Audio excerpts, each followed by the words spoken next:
Hello friends, છેલ્લે આપણે પ્રક્ષિપ્ત ગતિ અને પ્રક્ષિપ્ત પદાર્થ કોને કહેવાય જેના વિશેની ચર્ચા કરી હતી અને એના માટેના સૌથી મહત્ત્વના આપણે સૂત્રો મેળવ્યા હતા કે મહત્તમ ઊંચાઈ પ્રાપ્ત કરવા માટે લાગતો સમય ટી મેક્સિમમ બરાબર v0 sin θ0 ભાગ્યા g. ત્યારબાદ મહત્તમ ઊંચાઈ h બરાબર v0 સ્ક્વેર sin સ્ક્વેર θ0 ભાગ્યા 2g.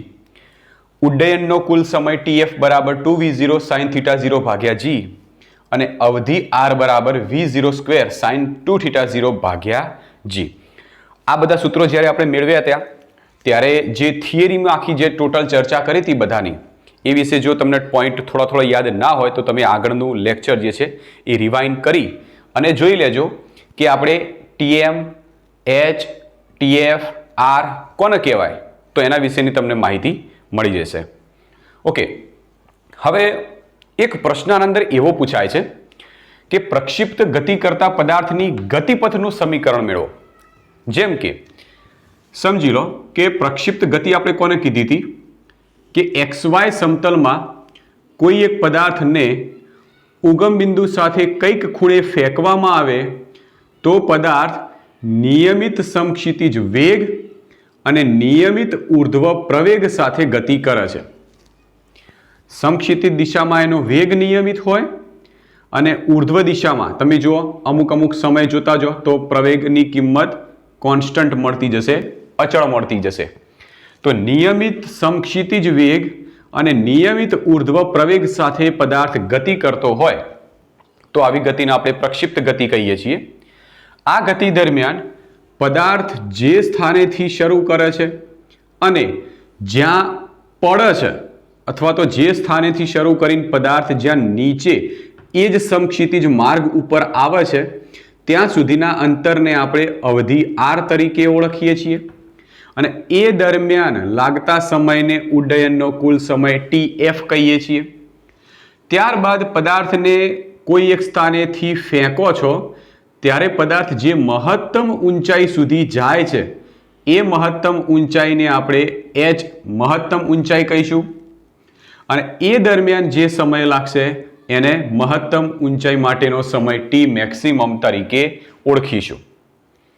હવે મારે મેળવવું છે કે પ્રક્ષિપ્ત પદાર્થની ગતિપથનું સમીકરણ. પ્રક્ષિપ્ત પદાર્થનો ગતિપથ કેવો મળ્યો તો અહીંથી પદાર્થ ઊંચો ગયો મેક્સિમમ સ્થાને આવ્યો, પછી નીચો આવ્યો અને જે સ્થાને સમક્ષિતિજ લાઈનમાં હતો એ સ્થાને આવી ગયો. બરાબર, એટલે આવા પ્રકારનો એનો જે ગતિપથ છે એ ગતિપથનું મારે સમીકરણ મેળવવું છે. ઓકે, ચલો ગતિપથનું સમીકરણ મેળવીએ. તમને આમ ટૂંકમાં થોડો તો અંદાજ આવી ગયો હશે કે પ્રક્ષિપ્ત પદાર્થનો જે ગતિપથ છે આ ગતિપથ એક પરવલય જેવા આકારનો આકાર ધારણ કરે છે. પરવલયનો આકાર આવી રીતનો આકાર હોય એટલે પરવલય જેવો આકાર આપણો આ પ્રક્ષિપ્ત ગતિ કરતો પદાર્થ ગતિપથનો આકાર મેળવે છે. જો પદાર્થનો ગતિપથનો આકાર પરવલય આકારનો હોય તો સમજી લેવાનું કે એ પદાર્થના ગતિપથનું સમીકરણ એ પરવલયના સમીકરણ જેવું આવવું જોઈએ. ચલો મેળવીએ, શરૂ કરીએ. તો એના માટે આપણે પ્રક્ષિપ્ત ગતિના સમીકરણમાં જે બે સમીકરણ હતા એ બે સમીકરણનો ઉપયોગ કરીએ. એટલે ખબર છે ને કે પદાર્થ અહીંથી શરૂ કરે છે, પછી પદાર્થ કોઈ t સમય આ સ્થાન ઉપર આવે, q જેટલા સ્થાન ઉપર આવે. આ q જેટલા સ્થાન ઉપર પદાર્થનું સ્થાન કેટલું હશે એટલે પદાર્થ x અને y અક્ષથી કેટલો દૂર હશે એના સમીકરણો આપણે મેળવ્યા હતા. એ બંને સમીકરણો આપણે લીધા છે. ઓકે, ચલો સમીકરણમાં શું કરીએ તો આપણે આ સમીકરણ 1 કહી દઈએ, આને કહીએ સમીકરણ 2. હવે આ જે સમીકરણ 1 છે, સમીકરણ 1 માંથી હું આ t ને કરતા બનાવું. સમીકરણ 1 માંથી t ને કરતા બનાવતા. ચલો સમીકરણ 1 માંથી t ને કરતા બનાવો તો શું થશે? t બરાબર x ભાગ્યા v0 cos θ0. આ કિંમતને હું સમીકરણ 2 માં જ્યાં t દેખાય ત્યાં મૂકી દઉં. આ કિંમત સમીકરણ 2 માં મૂકતા તો y બરાબર v0 sin થીટા 0 t તરીકે કેટલા લઈશું? x upon v0 cos theta 0 minus 1/2 g t તરીકે લઈશું x upon v0 cos theta 0 નો વર્ગ. ઓકે, therefore y બરાબર, હવે આમાંથી v0 ઉપર નીચે કેન્સલ, sin થીટા 0 ભાગ્યા cos થીટા 0 એટલે થઈ જશે tan theta 0 into x minus આમાંથી તો કંઈ કેન્સલ થાય એવું છે જ નહીં, તો આપણે એક કામ કરીએ, આમ લખીએ કે 1/2 g ઉપર છે તો g ઉપર અહીંયા લખી દઈએ. ઓકે, છેદમાં શું આવશે? v0 square cos square theta into x square, આવી રીતે લખો. જો g છેદમાં 2 આ વર્ગમાં છે તો v0 square cos square theta 0 cos square theta 0 into x square. હવે આ જે સમીકરણ રહ્યું એ સમીકરણ પરવલયનું જે સમીકરણ છે એના જેવું છે. હવે એમાં જો આ સમીકરણ yનું સમીકરણ જે x પ્રત્યેનું સમીકરણ છે, જેમાં આ ભાગ એ વિધેયવાળો ભાગ છે, અને પરવલયનું સમીકરણ છે y બરાબર ax માઇનસ bx સ્ક્વેર. આ છે પરવલયનું સમીકરણ. તો પરવલયના સમીકરણમાં જુઓ કે x તો x છે, ઓકે, x સ્ક્વેર, એ તરીકે આપણે લઈ શકીએ tan થીટા 0 અને b તરીકે લઈએ g upon 2v0 square cos square theta 0. તો આને a કહી દઈએ, આને b કહી દઈએ. તો આ સમીકરણનું સ્વરૂપ તમે જોશો તો પરવલય આકારનું થાય છે. માટે કહી શકીએ કે આ જે પ્રક્ષિપ્ત ગતિ કરતો પદાર્થ હતો એનો ગતિપથ એ પરવલય આકારનો થશે. સમીકરણનું જે સમીકરણ જેવું સ્વરૂપ ધારણ કરે છે. therefore પ્રક્ષિપ્ત ગતિ કરતા પદાર્થનો ગતિપથ પરવલય આકારનો બને છે. બરાબર, ખ્યાલ આવી ગયો? તો આટલી થિયરી છે. આપણે આ પ્રક્ષિપ્ત ગતિ કરતા પદાર્થના ગતિપથનું આ સમીકરણ મેળવ્યું છે. આ છે એનું સમીકરણ, પ્રક્ષિપ્ત ગતિ કરતા પદાર્થના ગતિપથનું સમીકરણ, અને એ સમીકરણનું સ્વરૂપ પરવલય આકાર જેવું થાય છે. માટે પ્રક્ષિપ્ત ગતિ કરતા પદાર્થનો આકાર જે છે એ પરવલય આકારનો છે. ચલો થિયરી તમને એમ પૂછાય, થિયરીનું ટાઇટલ તમે ચલો આ થિયરી લખી, તમે બાજુમાં કૌંસમાં એમ થિયરીનું ટાઇટલ અલગ રીતે લખી શકો કે દર્શાવો કે પ્રક્ષિપ્ત ગતિ કરતા પદાર્થનો આકાર, પ્રક્ષિપ્ત ગતિ કરતા પદાર્થના ગતિપથનો આકાર પરવલય આકારનો હોય છે. ગતિ કરતા પદાર્થનો ગતિપથનો આકાર એ પરવલય આકારનો હોય છે. તો આપણે અહીંયા આવી રીતે એને સાબિત કરી શકીએ છીએ. ખાસ તમારે યાદ રાખવાના છે આ બંને સમીકરણો. બે સમીકરણો યાદ રહી ગયા એટલે તમે લખી શકો છો. અને સિમ્પલ છે, v0 cos theta 0 into t x માટે, સાઇન માટે v0 sin theta 0 into t, બંને સેમ. આના અંદર ખાલી minus 1/2 gt square, 1/2 at square જે આવતું એ પ્રમાણેનું. ઓકે, ચલો ક્લિયર. હવે આના ઉપર આધારિત આપણે કેટલાક દાખલા જોઈએ. તો અહીંયા આગળ મેં સમીકરણો લખ્યા છે, એ સમીકરણોને ધ્યાનમાં રાખી અને આપણે દાખલા જોવાના છે. તો ઉદાહરણ લઈએ.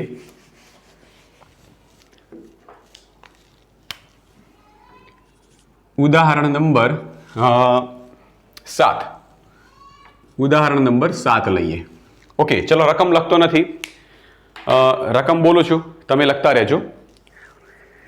ગેલિલિયોએ તેના પુસ્તક ટુ ન્યૂ સાયન્સમાં એવું વિધાન કર્યું કે 45 ડિગ્રીના ખૂણા સાથે સમાન તફાવત ધરાવતા બે જુદા જુદા કોણે પદાર્થને પ્રક્ષિપ્ત કરાવવામાં આવે તો તેમની અવધિ સમાન મળે છે. આકૃતિ દોરીશ તો તમને ખ્યાલ આવી જશે.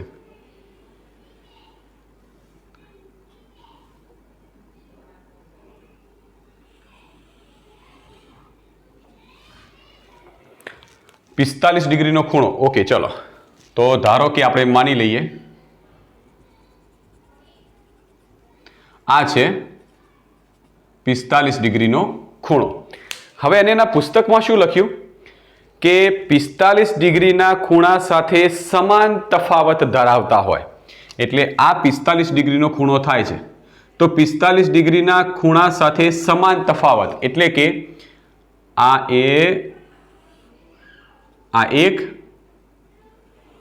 અને આ બે, એટલે આ જે ખૂણો છે એ 45 ડિગ્રીમાંથી થીટા બાદ કરો એટલો, આ જે ખૂણો છે એ 45 ડિગ્રીમાં થીટા ઉમેરો એટલો. હવે સમજી લો કે શું રકમ શું કહે છે. તો ગેલિલિયોએ એવું કીધું કે 45 ડિગ્રીના ખૂણા સાથે એક સમાન તફાવત, આની સાથે થીટા બાદ કરો, આનેમાં થીટા ઉમેરો, આના અંદર થીટા બાદ કરો, એટલા ખૂણા ઉપર કોઈ પદાર્થને ફેંકો તથા 45 ડિગ્રીમાં થીટા ઉમેરો, એટલા ખૂણા ઉપર પદાર્થને ફેંકો તો બંને વખતમાં અવધિ એક સમાન મળે છે. ધારો કે આના માટેની અવધિ લઈ લઈએ એ આ રહી, આના માટેની અવધિ લઈ લઈએ તો આ રહી. બંનેની અવધિ, આ જે અંતર આર છે અવધિ, એ બંનેની સમાન મળે છે એવું આપણે સાબિત કરવું છે. આ ખૂણો થીટા છે, આ પણ ખૂણો થીટા, પણ આ જે ખૂણો છે એ 45 ડિગ્રીમાંથી થીટા બાદ કરીએ એટલા ખૂણા ઉપર ફેંકીએ છીએ નીચેનો આકાર. આ ઉપરનો જે પરવલય આકાર છે એ 45 ડિગ્રીમાં થીટા ઉમેરીએ એવો એનો આકાર છે. બરાબર, સમજી ગયા રકમમાં? ગેલિલિયોએ તેના પુસ્તકમાં એવું લખ્યું કે કોઈ પણ પદાર્થને અથવા તો બે જુદા જુદા પદાર્થને 45 ડિગ્રીના એક સમાન તફાવત સાથે જ્યારે પ્રક્ષિપ્ત કરાવવામાં આવે છે ત્યારે મળતી અવધિ બંનેની એક સમાન થાય છે એવું સાબિત કરવું છે. મતલબ અવધિ બંનેની આપણે ચેક કરવાની છે. શરૂ કરીએ તો ધારો કે 45 ડિગ્રીના ખૂણા સાથે થીટા જેટલો સમાન તફાવત ધરાવતા બે ખૂણાઓ θ1 બરાબર 45 ડિગ્રી માઇનસ થીટા અને θ2 બરાબર 45 ડિગ્રી પ્લસ થીટા. આ બંને ખૂણાઓ 45 ડિગ્રી માઇનસ થીટા એટલે નીચેનો પરવલય આકાર, 45 ડિગ્રી પ્લસ થીટા એટલે ઉપરનો પરવલય આકાર.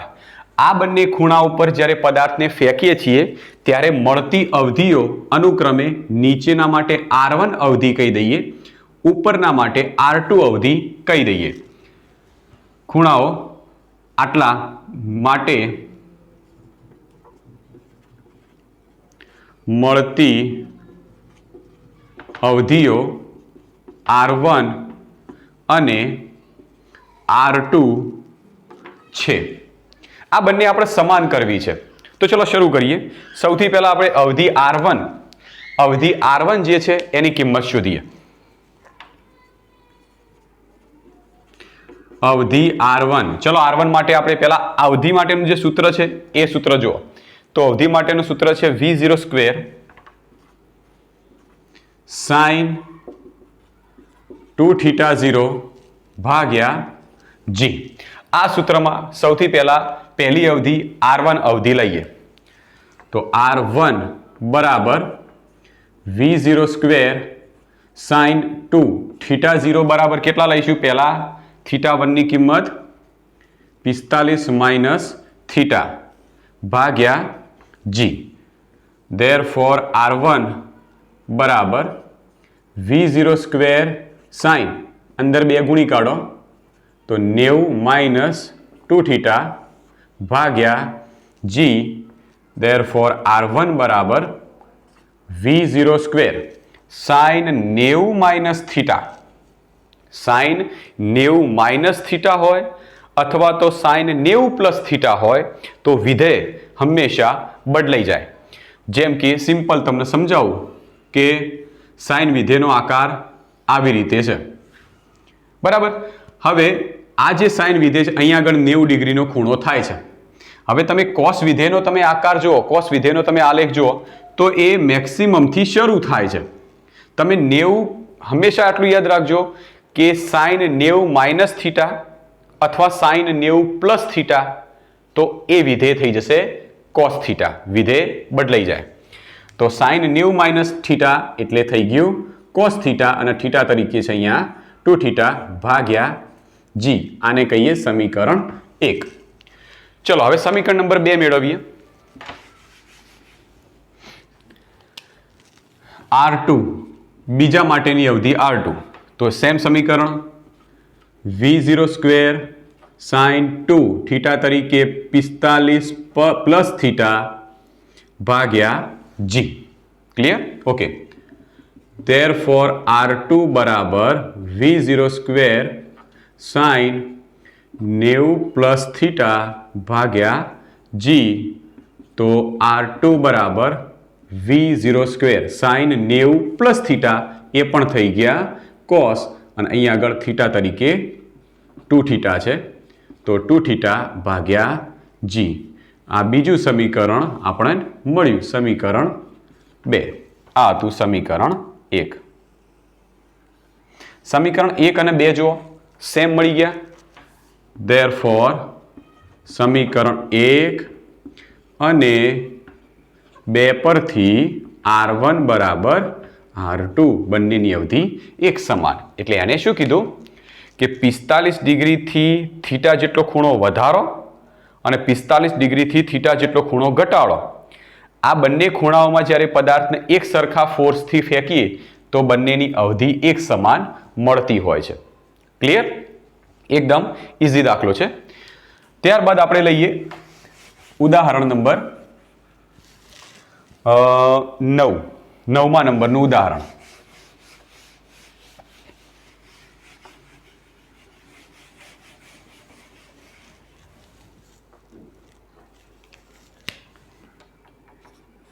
ઉદાહરણ નંબર 9 રકમ બોલું છું, તમે લખતા રહેજો જોડે જોડે રકમને.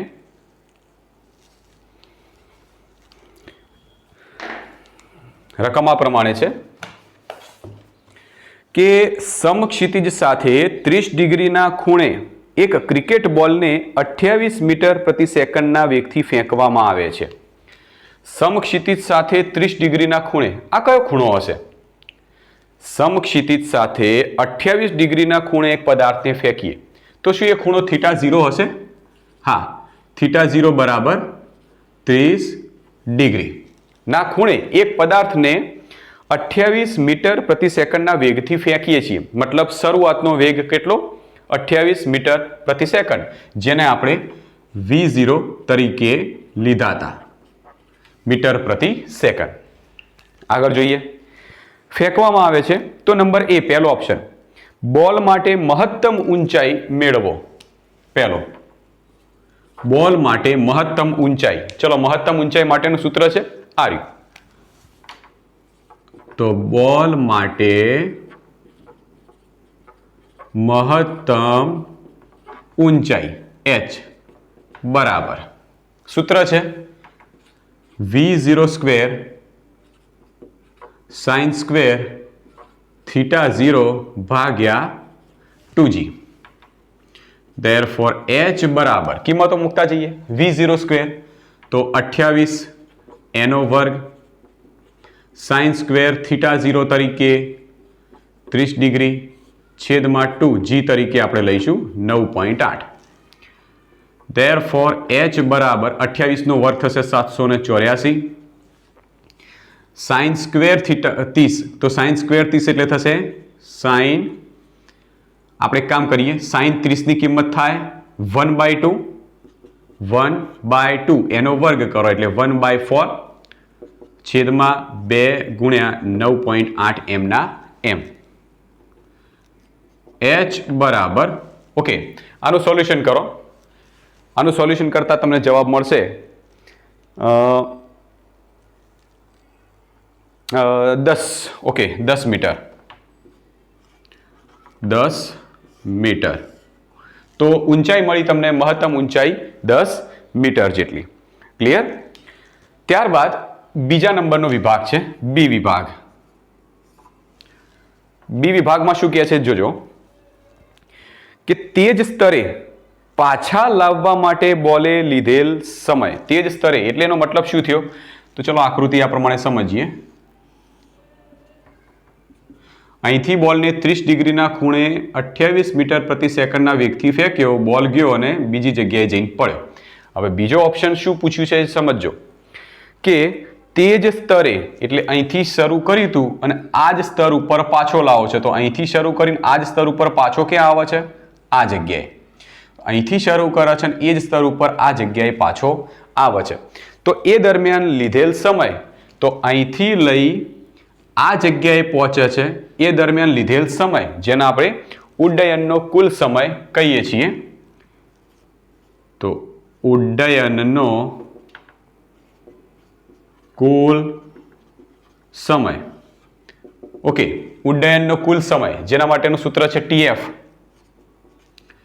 બરાબર 2v0 sin theta 0 ભાગ્યા g. Therefore TF બરાબર 2v0. ઓકે, v0 બરાબર આપ્યા છે 28, sin theta 0 30 છેદમાં g તરીકે આવશે 9.8. Therefore TF બરાબર 2 into 28 ગુણ્યા 1/2 9.8 ગુણ્યા 2. Therefore TF બરાબર આપણને મળશે 2.800 ને 2.857 2.857 સેકન્ડ. તમે એપ્રોક્સિમેટલી 2.9 સેકન્ડ પણ કહી શકો છો. તો બીજી કિંમત પણ મળી ગઈ. હવે ત્રીજા નંબરની જે કિંમત છે એ જોઈએ કે ફેંકવામાં આવેલ બિંદુથી બોલ તે જ ઊંચાઈના જે બિંદુએ પડે તે બિંદુના અંતરની ગણતરી કરો. ફેંકવામાં આવેલ બિંદુ એ ઊંચાઈથી તે જ ઊંચાઈવાળા ભાગ ઉપર પડે. તો અહીંથી બોલ ફેંકીએ છીએ, અહીંથી બોલ ઊંચો ઉડે છે, ઉપર જાય છે અને એ જ ઊંચાઈએ આ જગ્યાએ પાછો આવે છે. અહીંથી બોલ જે ઊંચાઈએથી ઉડે છે એટલી જ ઊંચાઈએ આ જગ્યાએ પાછો આવે છે. તો તે બિંદુને અનુરૂપ અંતર, અને આ અંતરને આપણે કહીશું અવધિ r. તો અવધિ r ની આપણે ગણતરી કરવાની છે. તમે આવી રફમાં આકૃતિ બનાવશો તો ખબર પડશે કે કઈ કિંમત શોધવાની થાય છે. અવધિ r બરાબર v0 સ્ક્વેર sin 2 theta 0 ભાગ્યા g. Therefore r બરાબર v0 સ્ક્વેર 28 નો વર્ગ sin 2 theta 0 એટલે 30 ડિગ્રી છેદમાં 9.8. Therefore r બરાબર 784 sin 2 into 30 એટલે sin 60 ડિગ્રી છેદમાં 9.8. Therefore r બરાબર 784 sin 60 એટલે √3/2 અને આનો તમે કેલ્ક્યુલેશનથી જવાબ લાવશો તો જવાબ મળશે 69.28 મીટર, એટલે એપ્રોક્સિમેટલી તમે 69 મીટર પણ કહી શકો છો. છે ને એકદમ ઇઝી દાખલા. તો જ્યારે પ્રક્ષિપ્ત ગતિના કોઈ દાખલાઓ આવે તો ફક્ત વધુમાં વધુ આપણે યાદ શું રાખવાનું છે? આ સમીકરણો. આ સમીકરણો એકવાર યાદ રાખી દો. સમીકરણો યાદ રહી ગયા પછી એનો જે ગતિપથ છે એ ગતિપથમાં કયા અંતરને અવધિ કહીશું, કયા સમયને TM કહીશું, કયા સમયને TF કહીશું, કોને મહત્તમ ઊંચાઈ કહીશું, આ બધી જો ખબર પડી જાય સીધા સૂત્રો મૂકવાના છે અને દાખલો ગણવાનો છે. એકદમ ઇઝી દાખલા છે. બીજા જે દાખલાઓ છે અને બીજો જે પોઈન્ટ છે આપણે નેક્સ્ટ વિડીયોમાં લઈશું.